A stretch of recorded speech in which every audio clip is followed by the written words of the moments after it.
So tonight I am going to do this session, moving beyond, I'm saying tonight, for most of you it's afternoon, moving beyond retention, how to turn your club data into actionable member behaviour.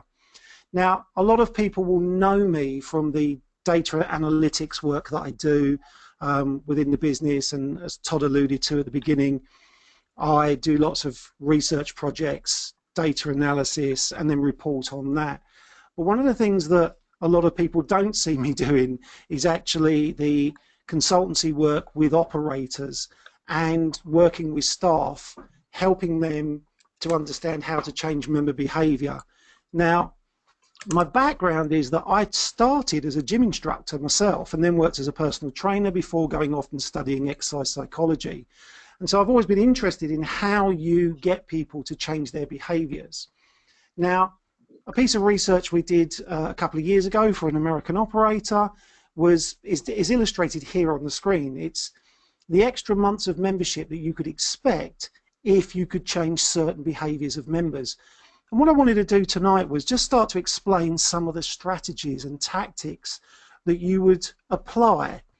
Now, this actually came out of a conversation at the URSA conference this year in Orlando.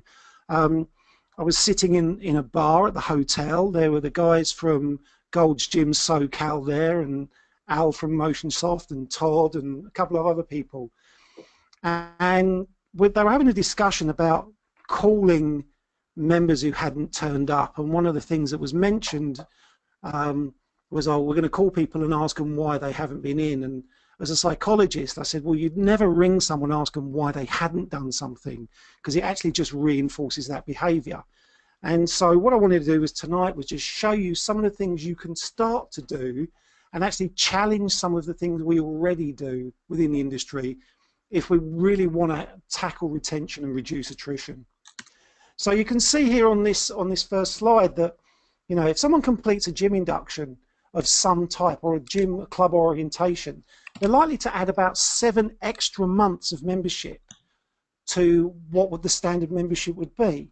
Now, because I understand the anatomy and the physiology of training and the human body and so on, but I also understand psychology, I tend to reference a lot of my work with this statement.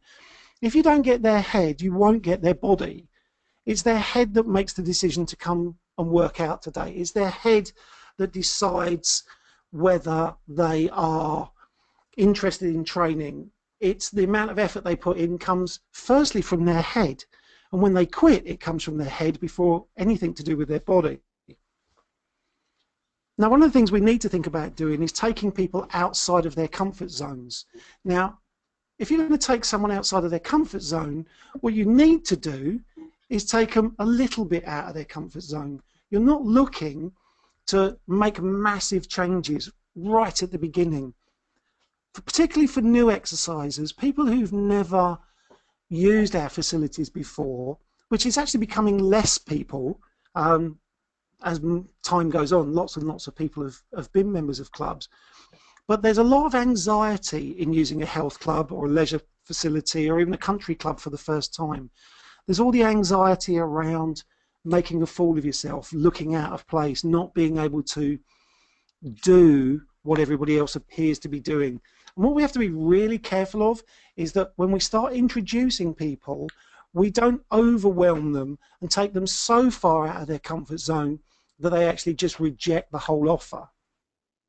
Now, as our exercise environments are becoming more and more technologically driven, if you look at a traditional gym induction, that really doesn't often now cover all of the technological aspects of the cardiovascular equipment, all of the information relative to the member app, the software functions, the online functions of the club. And it really just seems to be stuck in the dark ages looking at equipment orientations. So we need to be sensible about how we take people out of their comfort zone and just stretch them a little bit at a time. Now, when I think about gym inductions, and it was a big area of research for my PhD, I tend to start thinking about 3 types of members within clubs. you could stretch this to a fourth one if you're involved in medical delivery as well, so people in rehab and so on. But for me, there are three. There's the new exerciser, which is the exerciser that's never been a member of a club before, or may have exercised but never in a club environment. You have the yo-yo exerciser, who is someone who's been a member of a club but has started and stopped and started and stopped. They've never really got going. They've never really adapted to the behavior of exercise, and so they sort of come in and go out on a regular basis. And then you've got the savvy exerciser.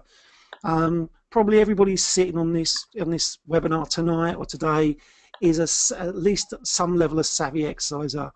We can go into a club, and even if we don't know the specific equipment of that club, we are able to give ourselves a workout.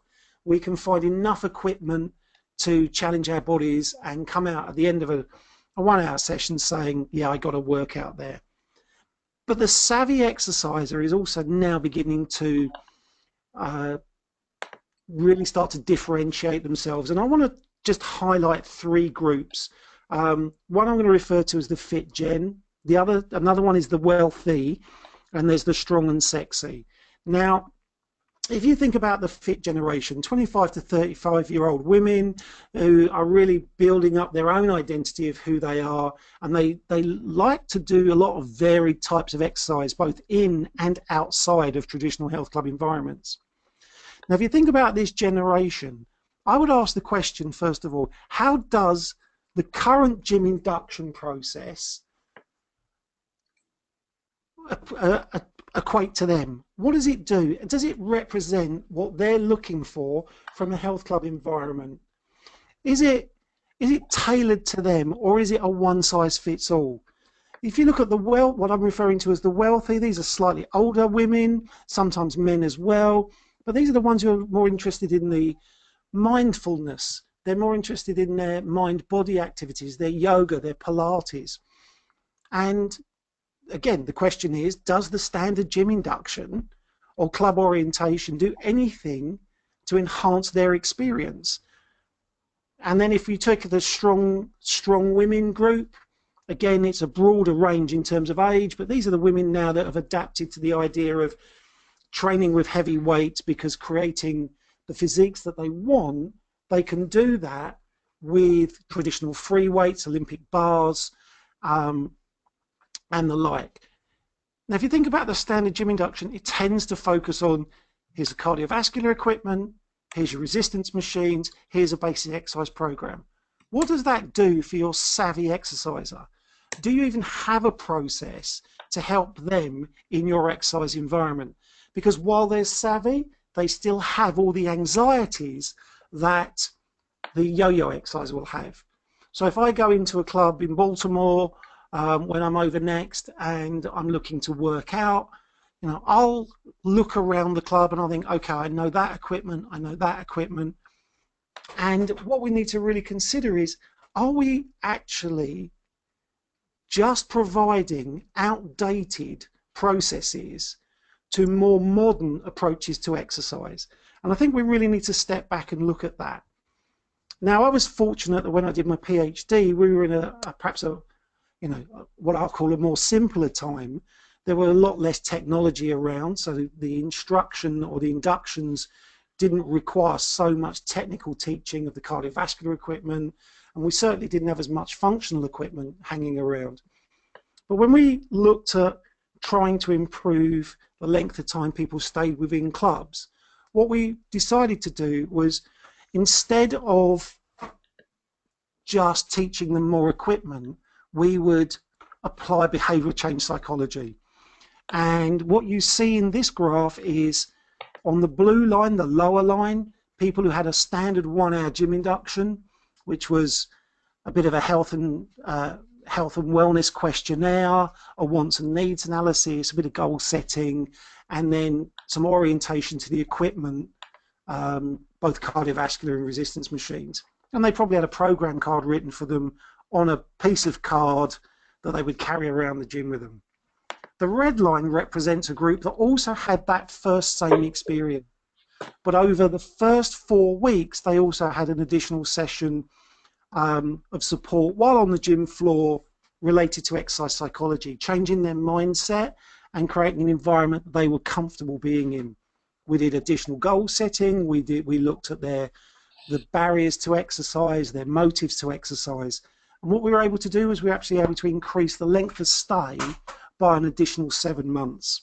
So actually stopping and saying traditional gym induction may or may not work for everybody. What can we do, particularly, you know, in this case, it was for the yo-yo and the new to exercise, to make them feel more comfortable in the gym environment, in the club environment, in the early weeks of membership. Now, here's a tip, something that I say to all of my clients all over the world, and it usually raises a few eyebrows and often some exclamations. I would generally say drop doing gym inductions on a Monday evening between 5 and 8 p.m. I think it's an unrealistic, inappropriate time to be introducing people to your facility for the first time.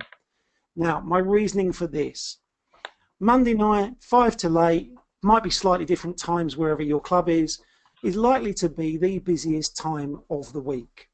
Now, we know that interactions with members actually increases retention. So if I have one of my PTs or gym instructors doing a one-to-one gym induction in that period of time, it stops me from using them to talk to the vast majority of members who are coming in at that time. They're occupied on a one-to-one basis, and they're not able to facilitate or support the vast number of people in the facility.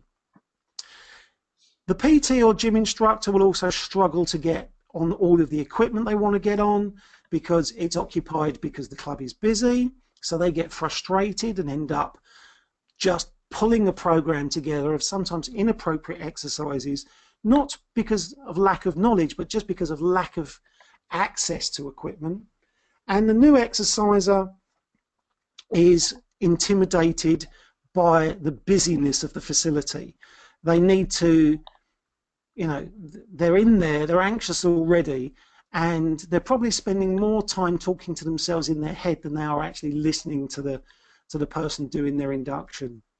And I think on top of that, what you see is existing members resent these new members as well, because they're saying, look, it's already busy, and they're still selling memberships. So a simple technique to reduce the anxiety and increase the likelihood that someone's going to stay who's a newer yo-yo exerciser is to not give them a gym induction on a Monday night when you're busy.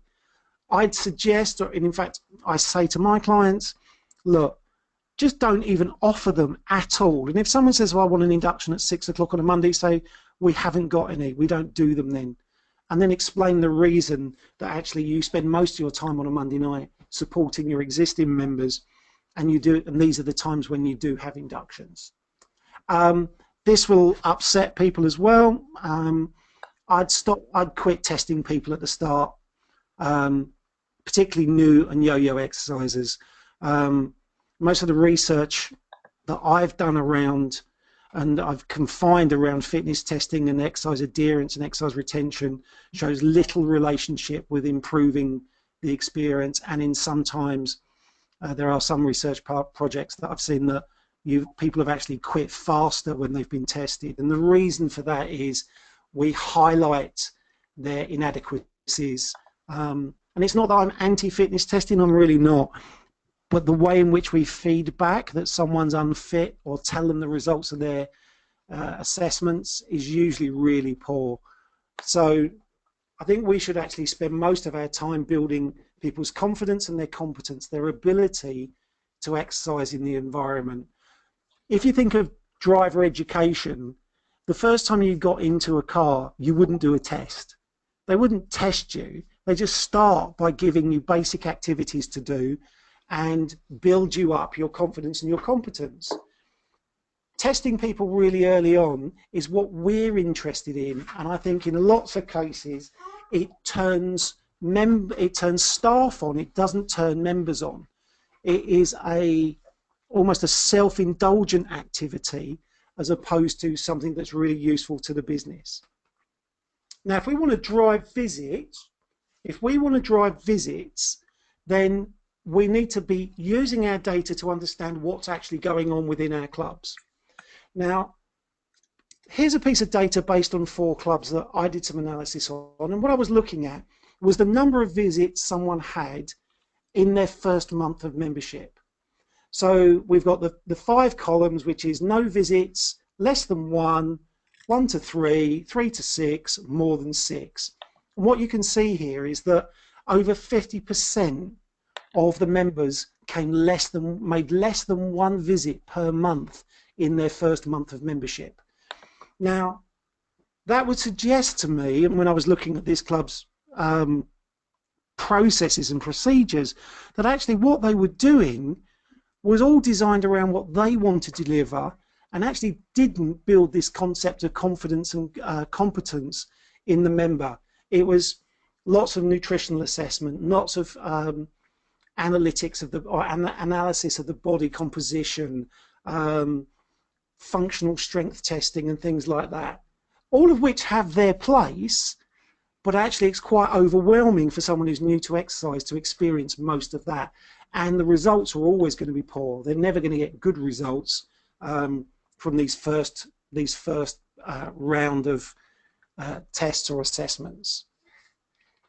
Now, if we're looking to improve retention, then one of the more simpler things to do is actually increase visit frequency. And when I say it's simpler, it's not so simple. What we're looking to do is move someone from 1 visit to 2 visits. Now, that would be visits per week. Now, the idea is that I would suggest we don't try and go from 1 to 2. We focus on a monthly period, and we try and go from 1 to 1.5 to 2. We build it up gradually. It's difficult enough to get people to visit once per week. The idea of then trying to step them from once per week up to twice per week is quite big. So I'd be looking to say to people, if you're coming 4 times per month, our target long term is 12 times per month. But what I'm going to do now is say, let's go from 4 to 5 or 5 to 6 and build up slowly over time. Then that way we can encourage them and enhance their ability to exercise over time. A lot of the strategies or a lot of the activities where we're saying to people, oh, you need to exercise 3 times a week, they create barriers to exercise. They actually, for those people who would struggle to find an extra 3 hours a week in their timetable, saying to them, oh, you need to do 3 times a week, they say, well, if I can't do 3 times a week, there's no point in going whatsoever. So think about building up extra weeks, sorry, I'll get this right in a second, extra visits per month in very small steps until someone's exercising somewhere between 4 to 12 times per month. And you can see here that people who are coming 3 times a week, they're staying 28 months longer than people who are coming just once a week or less. Something else you want to use your data for is to identify what the time difference is between the joining and the first visit, and how many visits they make therefore within that first 4 weeks. One of the things that became obvious recently with a client was during their sales process, they make the option for people start dates to be the beginning of next month. So someone might come in, let's say on the 15th to join, and during the sales process they say, well, actually I don't want to pay for the next few weeks, I will start my membership the 1st of September. What that does is actually, by delaying it, it reduces the likelihood of them actually ever starting. They just never ever get started. So we need to be able to really identify how many people, when they join, actually come and start using the clubs. We don't want a very long period between the join date and the first visit. What we need is a very short date, except what we don't want is often on the day of. So they come in and join on one day. We probably want them in having their gym induction or their orientation within the first 3 to 5 days. We really want to keep it as quick as possible. And if we don't, then they're actually never likely to join, or never likely to actually embark on exercise as a regular behavior. So we need to be really careful that we don't actually put processes in the way that actually reduce the likelihood of them starting in the first place. Sorry,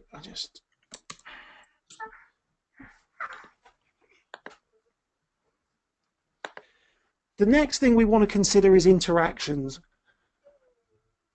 because interactions is after getting them to visit, is the most powerful strategy we can use to get people to visit again and actually increase their retention. So retention is simply based around visits plus interactions plus the programming or the exercise programming we give them.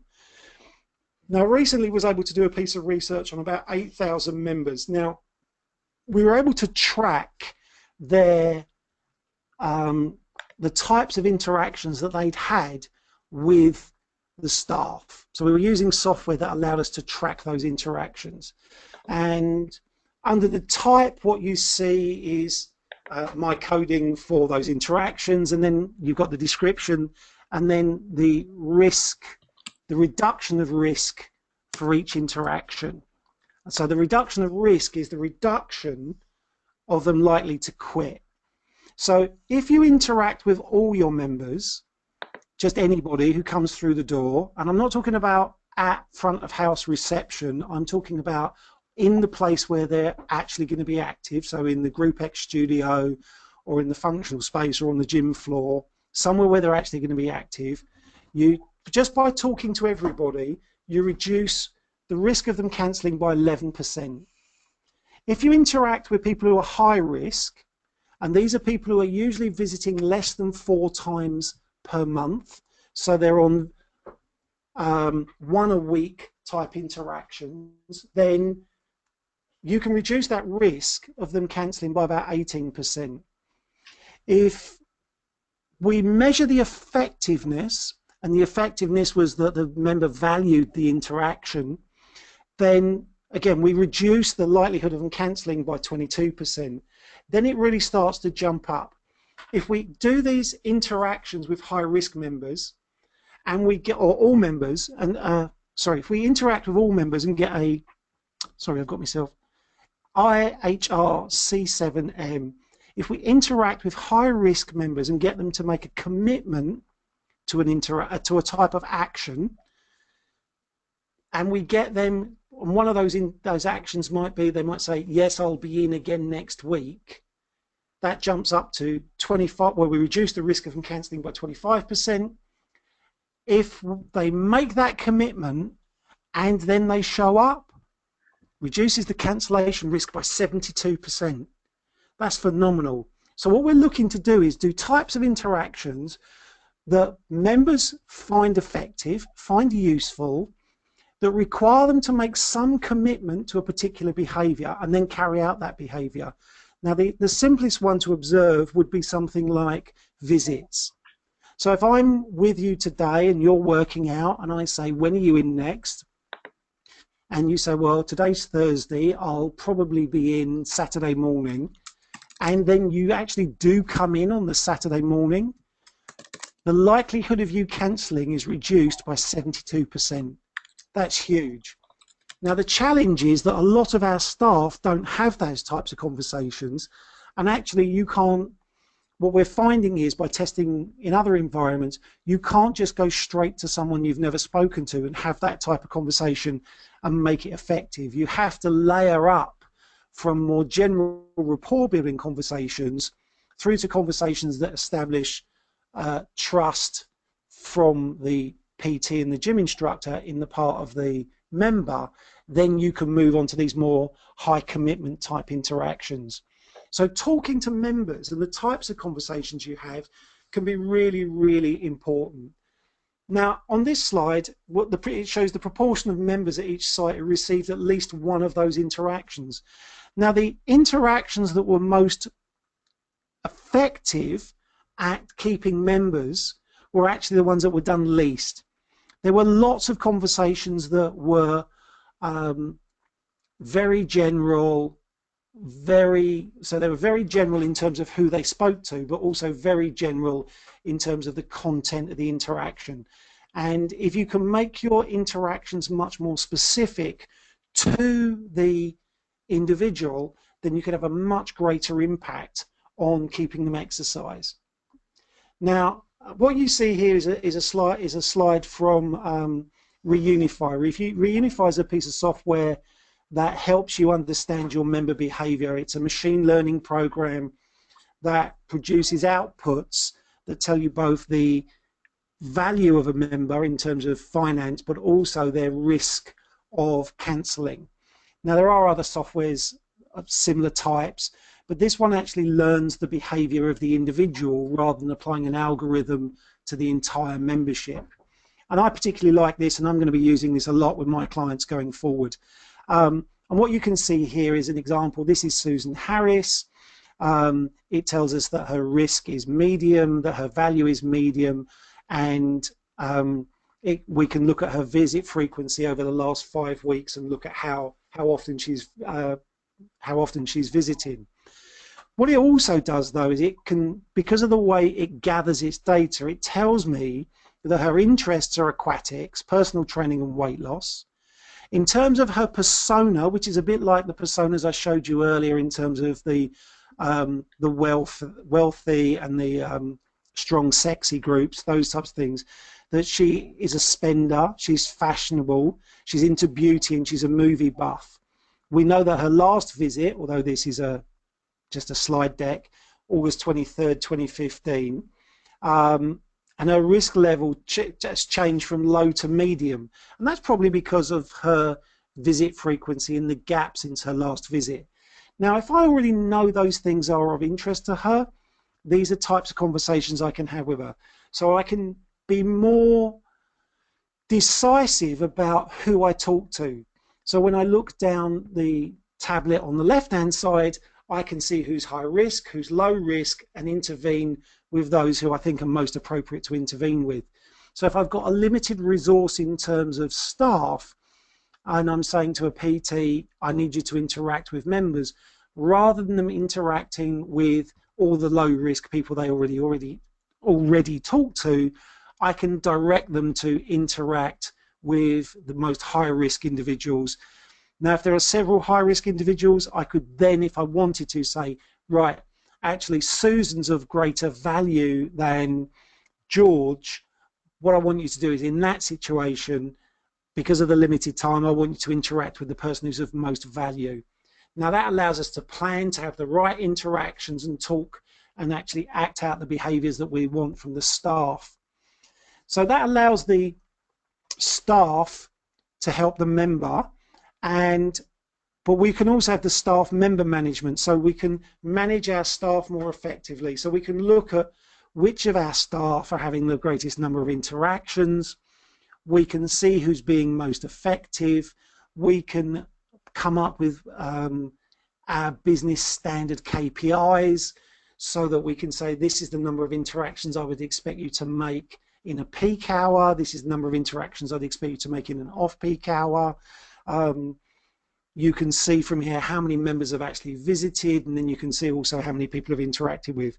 So we can monitor the actual behavior, because one of the things that I think has been lacking has been the actual management of staff by the facility managers or the fitness managers or the PT managers. They tend to manage sessions of sales of PT, but not necessarily the quality of the quantity of sessions delivered. And then you want to start getting feedback. Now, fairly traditionally, what we would do is we'd ask for members' feedback really quickly using short surveys, get customer comments, all of which in this system would allow you to enrich the understanding, particularly about Susan if she's leaving comments, and it gives us feedback.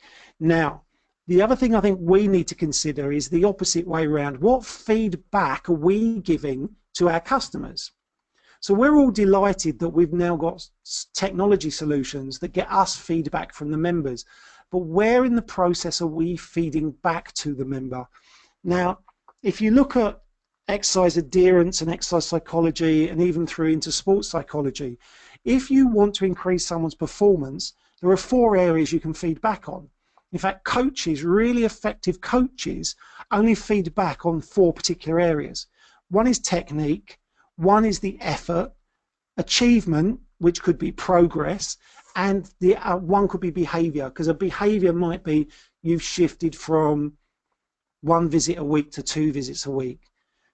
But we need to use these types of feedback processes to enhance or change the behaviors of the members. Just getting them to feed back on us won't necessarily change their behavior. What it does is it highlights to them what they think's wrong or right about the club, but we're not giving them that feedback. So we need to focus on getting our staff to feed back in these areas. And again, if you look at the accumulated research in this area, just saying, wow, good job, let's go, some of the more common motivating statements actually does nothing to motivate people or change their behaviors. Now, if we're going to try and create some sort of behavioral hook, or we want to create a business where it's a habit forming business, then this is the things we need to be considering. We need to think about both external and internal triggers. So an external trigger might be something environmental, a stop sign. You know, a stop sign's an external trigger. You see a stop sign, you come to a stop. Internally, that might trigger other behaviors, but you wait for the passing traffic to pass and then you go. An external trigger for exercise might actually be weather conditions. If it's sunny outside, some people might go, I need to go to the gym. Some might go, it's sunny outside. Yeah, we've not seen sun for 6 or 8 weeks. I need to actually go out and spend time outside. So these external triggers, some we have control of, some we don't. A push notification would be an external trigger. An internal trigger would be you creating something like a habit stack, where my one, it would be before I leave the house, I look for my car keys, I look for my cell phone, I look for my wallet, and now I look for my glasses. And I always look for those 4 things, and I'm always checking.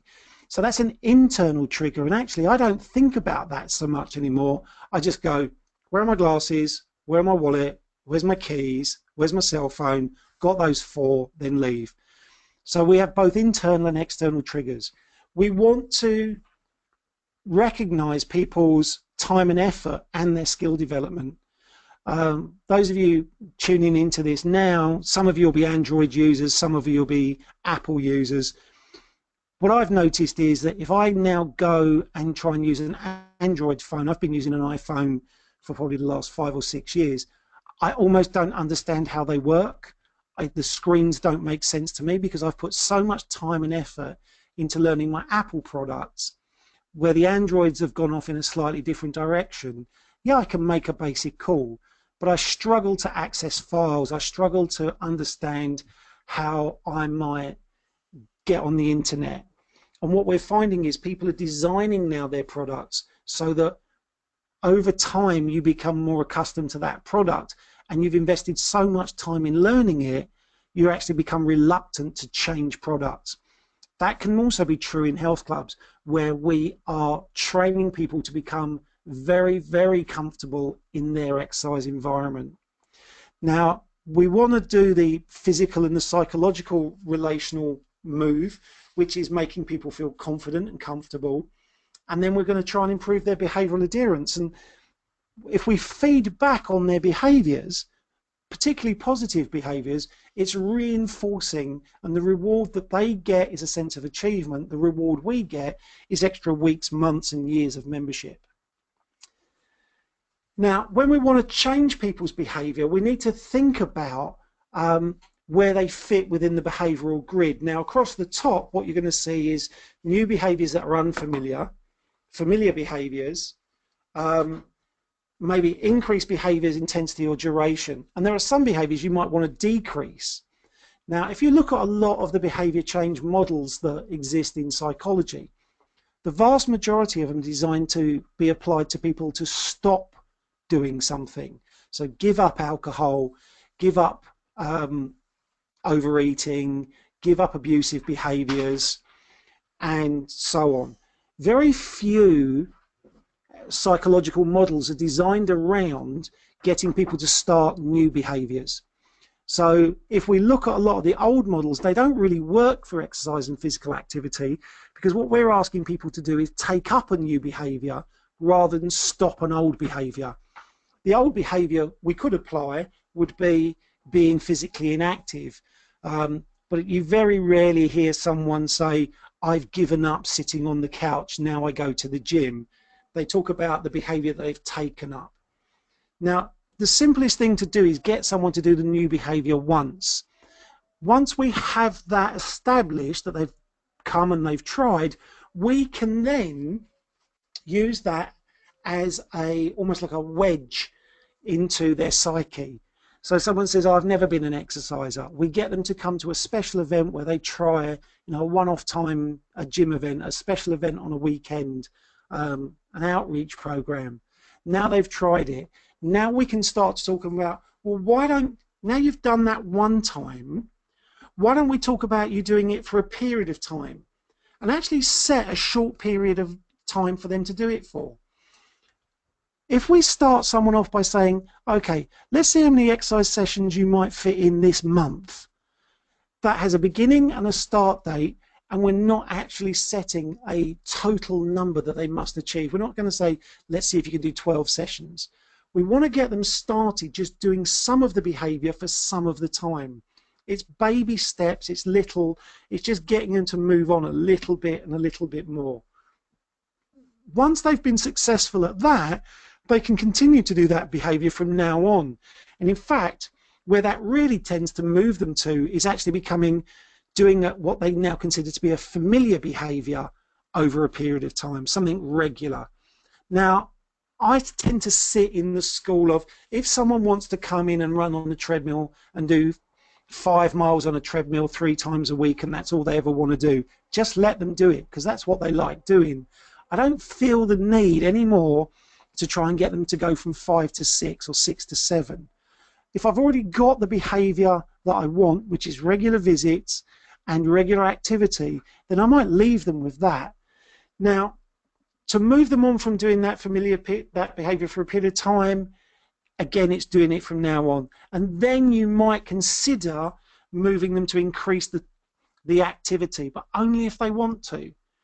Progression of exercise has traditionally always been harder, more intense, for longer periods of time with more exercises. I learned a very valuable lesson as a PT one time from a client, a guy called Bob, who came to me and said, Paul, I need a new exercise program. Can you write that program up for me? And I asked him what he was doing, and he told me I do 3 sets of bench press, I do 3 sets of lat pull down, I do 3 sets of shoulder press, I do 3 sets of seated shoulder press, 3 sets of seated row. And he went through his whole program, and I said, how long have you been doing that program for? And he said, oh, I've been doing it for about 10 years and I want something new. And I said, and my eyes lit up, and I had all these ideas, all these different things I was going to get him to do. But thankfully I asked him the question, so what is it you want to achieve? And he said, I'm 70 years old now, I'm still as fit at 70 as I was at 60, and I want to stay this fit till I'm 80. So the idea of progression wasn't necessarily add more exercises, make it harder. He needed variety, which is fine, but actually he wanted to maintain what he'd got. And I think sometimes we always think it has to be harder, longer, more frequent for it to be progression, and sometimes just holding on to a behavior is good enough. Now, we want to avoid trying to do multiple behavior changes all at the same time. While it's interesting to us, it's a recipe for disaster. So if we're doing nutritional assessment, physical assessments, functional training, functional assessments, all at the same time as someone's beginning a new exercise program, it's going to fall over really quickly because it's just too many things for that person to change. And if we look again, if we go back to the research, it's when we do small micro actions or behaviors frequently, they change our behaviors rather than trying to be dramatic and change everything in one go. So what I've got here is just a stepped program with just a number of different micro actions. You know, micro action 1, plan time to go to the gym. Micro action 2, pack gym bag for training. Micro action 3, go to the gym. Micro action 4, do 15 minutes of exercise. These are really simple things that you could actually congratulate someone for and say, you did that, you did 2, you did 3, you did 4. Now, in terms of motivating, some people would feel rewarded by being successful. You may need to put an accountability program in if people fail, but you need to be careful not to punish them too hard in the early stages. But you do need these accountability mechanisms. Now, again, that all goes back to the feedback. We need to feedback on technique, effort, achievement, and behaviors. Because if we're not, how will people know how well they're performing? If they had a fitness test and we measured their VO2 max and we got 35 milliliters per kilogram per minute, and then the next time we tested them, they were at, I don't know, 40 milliliters per kilogram per minute, most of them would have no idea what that physically meant to them. And actually, it probably wouldn't feel like very much of a difference. So I think we need to be commenting on how people are actually doing things in a positive way. Really get staff and trainers to focus on catching people doing things right. One of the things we've been really good is training our staff to look for imperfections in exercises, particularly around technique. And very rarely do any of our trainers go up and say to someone, I watched you running on the treadmill, I thought your running action was excellent, or I saw you cycling on a stationary bike, and do you know what, your heel toe action, your leg development, your leg press, your leg push is just what we're looking for here. These are simple things that we should be focusing on. We keep, I think, trying to make things far more complex than they actually need to be, and I would suggest that the clubs that are really succeeding with retaining their members for long periods of time are the ones where they're actually engaged with the members, and the members are part of that process. I see that we've got through to the slide which is time for questions, so hopefully that's given a few people some ideas, and I'm happy to answer any questions that people might have. Hey, Paul, or I'm sorry, Dr. Bedford, thank you so much for your presentation. Paul. I know, just trying to be funny, but definitely, I'm sitting here taking a bunch of notes and a bunch of questions. I want to turn to our attendees. We just have about 10 minutes or so for questions for this session. Attendees, this is your chance to pose questions to Paul.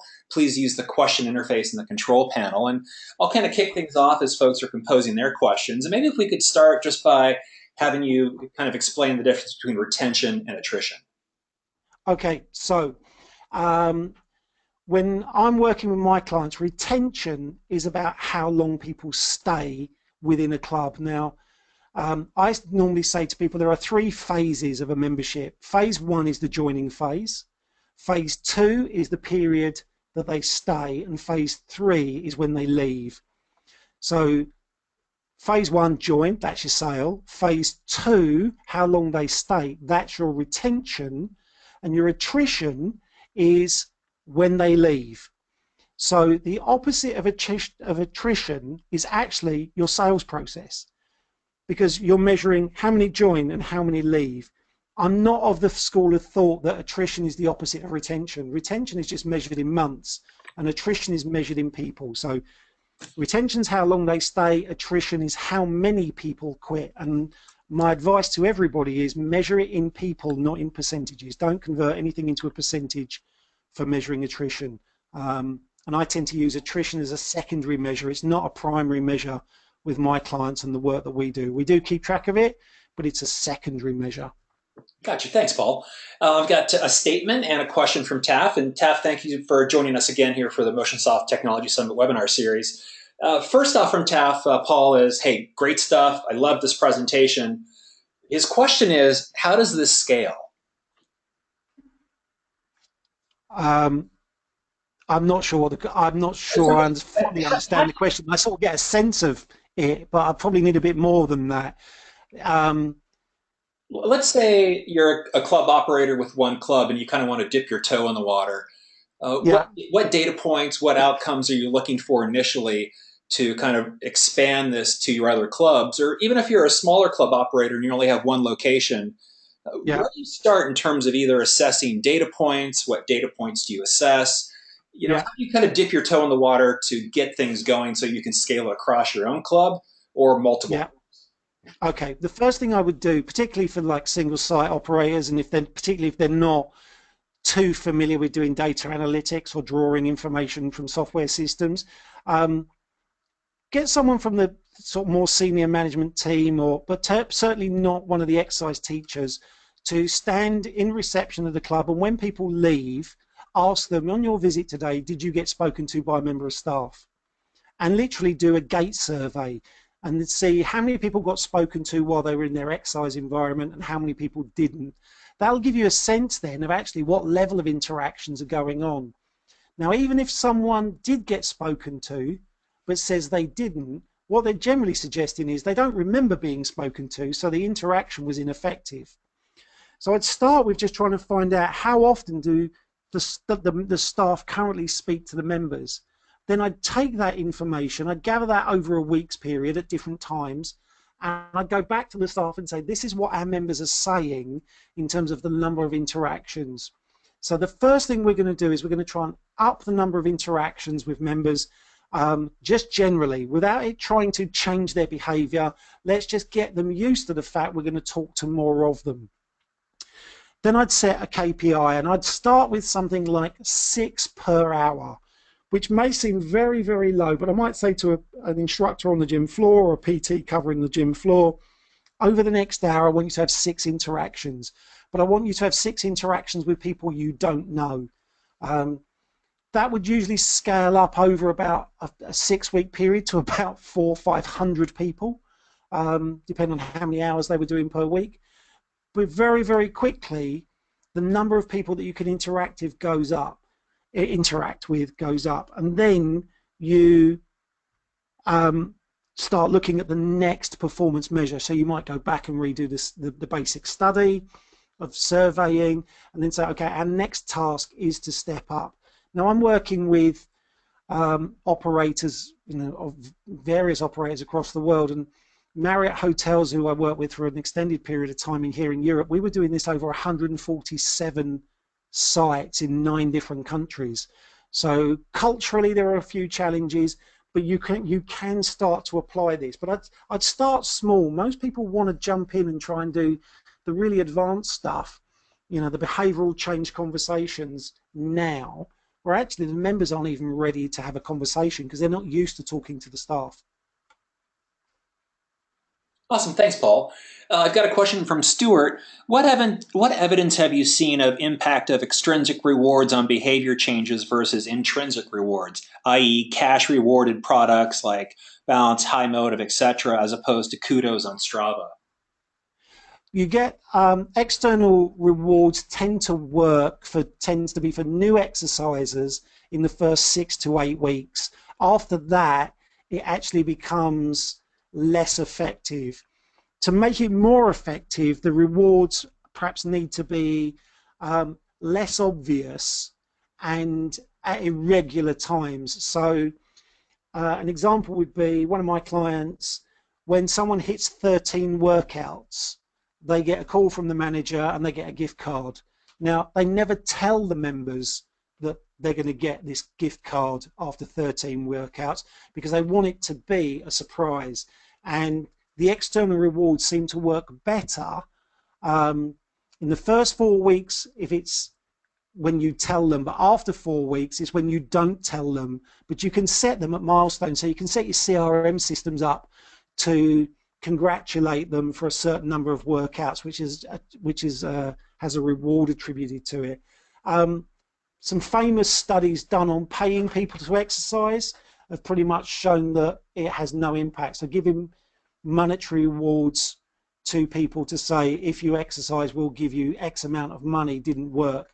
Although there have been some studies where people make their own donation, and if they complete the set number of exercise sessions that they said they were going to do, they get their money back, and if they don't, it goes to a charity. So it can fluctuate, but I'd certainly test it, and I've certainly used those external extrinsic rewards.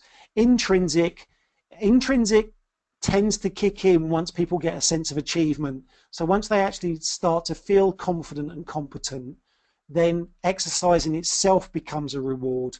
Now, there's an awful lot of people who don't enjoy exercise and never will, and they tend to be the ones that we see using, say, on the cardio equipment, using external stimulants like the TV, music, to distract them from exercise.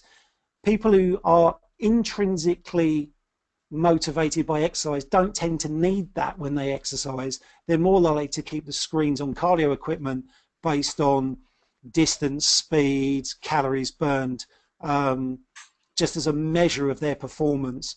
So, you know, Strava will motivate some, but it will demotivate others. You know, I'm a cyclist myself, and I'm always demotivated by Strava because everybody else seems much faster over everything I've ridden. So it doesn't seem to, it doesn't, you know, so I don't actually use my Strava anymore.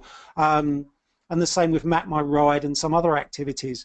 But I think the thing to think of is, don't try and apply everything to everybody. You know, there'll be those people who want the external reward.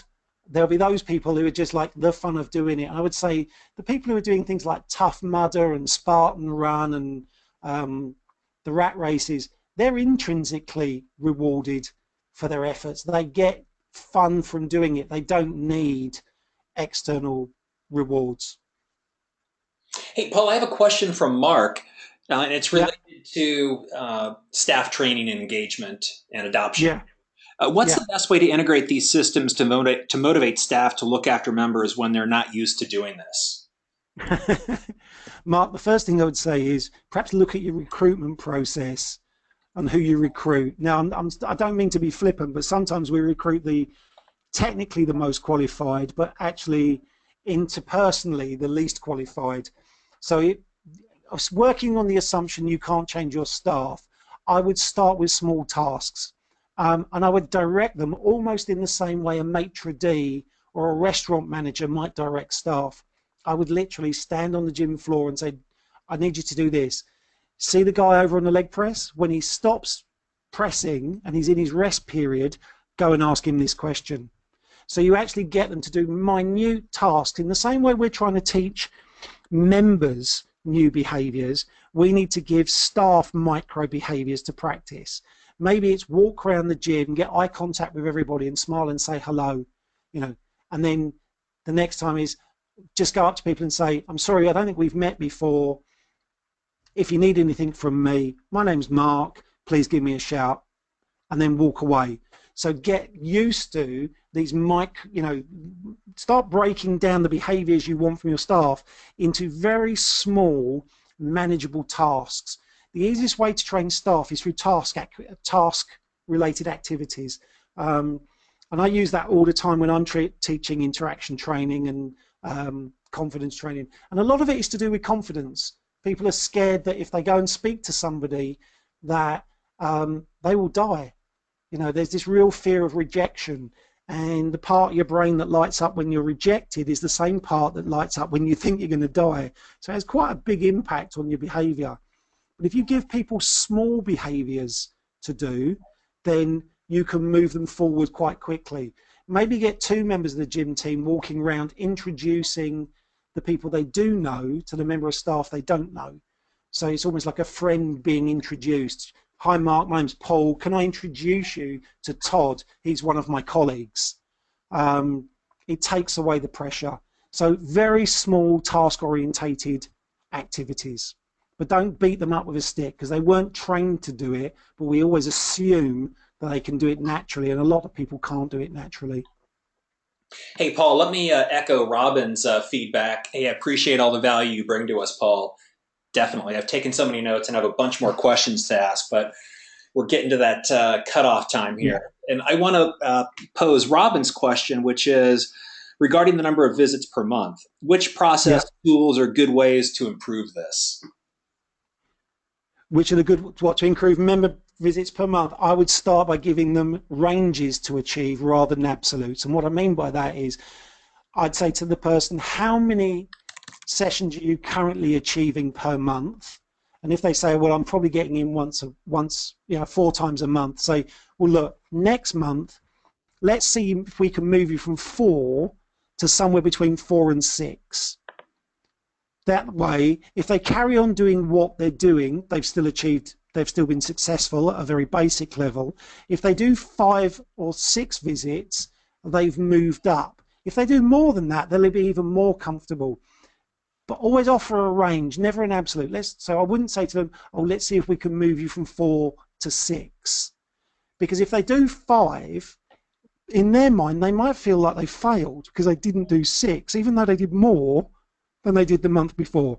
So give people ranges. Now, it's quite unusual, but I always I always train staff to say, talking visits per month, not visits per week.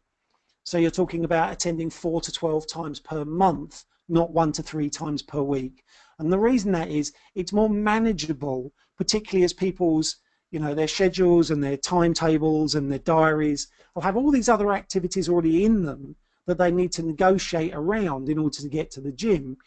So I would say, get your diary out. Let's have a look at how busy you are over the next month, and let's plan 1 or 2 extra sessions next month than you're currently doing. So I'd build it up slowly in that format. Use their diary, give them a range to achieve, and say, look, we're looking to build up to, and I think that term's really important, build up to 12 times a month. Because that way you're not saying to people, you have to come 12 times a month, because then they'll just reject it and say, well, I can't do that, so there's no point in coming at all, which goes back to a point I made really early on. Hopefully that's answered this question. Hey, Paul, and related to Robin's question, are there any tools Yeah. that you recommend for doing this or managing these processes? Well, like I said, I'm starting to use the Reunify product, which is um, allows me to identify who's at risk from not visiting frequently, so I don't, waste my time is probably not the most appropriate way of saying this, but I can, where time is a resource to me as well as it is to the member, I can maximize my use of time by identifying the most at risk person and talking to them, and that's going to tell me how many visits they're making, what they're like, and I can actually, all of my interactions can be of real value. Beyond that, there are other software products that are out there. Some of the equipment manufacturers make their own. There are other companies that do some. And, The very and I would also encourage club operators, hey, check the data inside of your club management software tool yeah, and see what you can yeah. glean from there, even before signing up for a subscription for an outside Oh, service. yeah. Always make use of what you've got, the resource you've got, before you go and look to buy something else. Something I learned very recently, which when I learned it just blew me away, was that um, most people focus on the tools and not on the behaviors. So they'll go, what are you using to do your emails? Oh, I'm using, Infusionsoft, Marketo, I'm using whatever. And they go, oh, well, if they're using it and they're really successful, we should use that tool. Well, actually, the reason they're really successful is not the tool, it's the content and the behavior that goes with it. So often you've got everything you need initially to help with you. Just try and maximize that. So get, like as Todd said, if you've got software that when someone comes through the door can tell you how many visits they've made this month, make sure you use that in your communications, even if it's front of house and someone says, oh, hi, I see you've already been in 4 times this month. That's great. So is this your 5th visit? They know it's their 5th visit because you've just told them they've done 4, but you're actually showing you recognize their behavior. So use what you've got before you spend any money. Awesome. And attendees, just a quick wrap up here for the remaining few minutes. We're going to have one more question. I want to give Paul a chance to have some closing statements, and then we're going to close things up. So, Paul, let me transition to Matt's question. Is there any evidence to link gym challenges with improved retention? Only in the very fit who'd stay anyway. The difficulty with gym challenges is that often for me, there are two types of gym challenges, and they can be effective, and I've seen them work very effectively in Scandinavia and some of the Northern European countries. But the challenges are based on achievement, not on winning. So the challenges that seem to have the greatest effect are the ones where it says, complete, I don't know, 1,000 miles of cycling this month. And everybody that completes that is a winner, not who can cover the greatest distance. I know things like the Concept 2 rower, where people sit on the Concept 2 rower and you have a challenge and you say, post your fastest 2,000 meter time, and you sit down and you row, and someone like me might row, I don't know, 17:30 or a 7:30 or 7:45 for 2,000 meters, not particularly spectacular.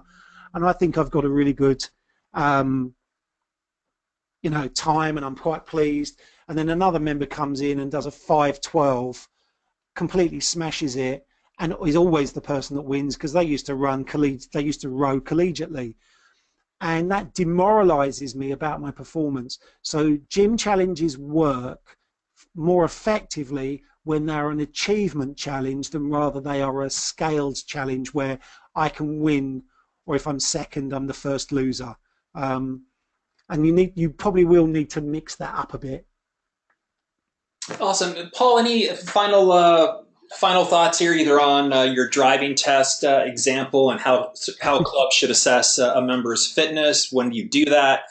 The stopping versus starting, the behavioral grid. I mean, there's so many different ways to travel here too, but I'd love to get closing thoughts from you. I know there are a lot of people here probably listening who are really into fitness testing.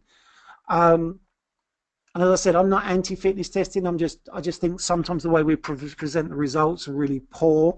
Not graphically, just verbally. The way someone comes in and thinks they're overweight, and we measure them, and we go, well, actually, you're obese. That's going to do nothing to enhance their self-belief or their confidence or their competence.